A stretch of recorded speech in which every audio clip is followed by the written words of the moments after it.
ଝିପିଝିପି ବର୍ଷା ସାଙ୍ଗକୁ କୋହଲା ପବନ। ବିଲରେ ଗଦା ମରା ଯାଇଛି ଧାନ କଳେଇ, ଚାଷୀ ମଥାରେ ପଡ଼ିଛି ଚଡ଼କ।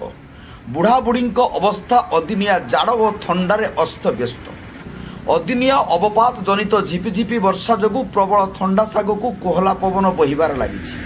ସାଧାରଣ ଜନଜୀବନ ହୋଇପଡ଼ିଛି ଅସ୍ତବ୍ୟସ୍ତ। ପଶୁ ପକ୍ଷୀ ମଣିଷଙ୍କର ସମସ୍ତେ ଛାତିଥରା ଶୀତରେ ଭାଗ୍ୟକୁ ଦୋଷ ଦେଇ କଷ୍ଟ ଭୋଗୁଛନ୍ତି। କୁନି କୁନି ପିଲାମାନେ ସ୍କୁଲ ଯିବା କଷ୍ଟକର ହୋଇପଡ଼ିଛି। ସ୍କୁଲ ଓ ଶୀତର ଭାଗ୍ୟକୁ ସ୍କୁଲ ଓ କଲେଜ ଯାଉଥିବା ଛାତ୍ରଛାତ୍ରୀ ଅବସ୍ଥା କହିଲେ ନ ସରେ। ବର୍ଷାରେ ଭିଜି ଭିଜି ରାସ୍ତାରେ ଯାଉଥିବା ସେମାନଙ୍କୁ ଦେଖିବାକୁ ମିଳେ। ବଜାର ଘାଟ ଖାଁ ଖାଁ ଲାଗୁଛି। ଗାଡ଼ି ମଟର ହାତ ଗଣତି ଯା ଆସ କରୁଥିବା ଦେଖାଯାଉଛି। ନୀଳଗିରିରେ ଆଜି ଶନିବାର ହାଟ ପାଳି।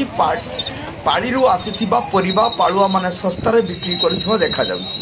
ଅପରପକ୍ଷରେ ଚାଷୀ କୂଳ ମଥାରେ ପଡ଼ିଛି ଚଡ଼କ।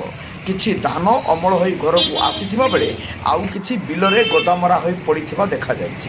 ବର୍ଷା ଯୋଗୁଁ ତାହା ଭିଜିବାରେ ଲାଗିଗଲାଣି। କ୍ଷେତରେ ଖତ ହେବାକୁ ଯାଉଛି ଏହିସବୁ ଧାନ।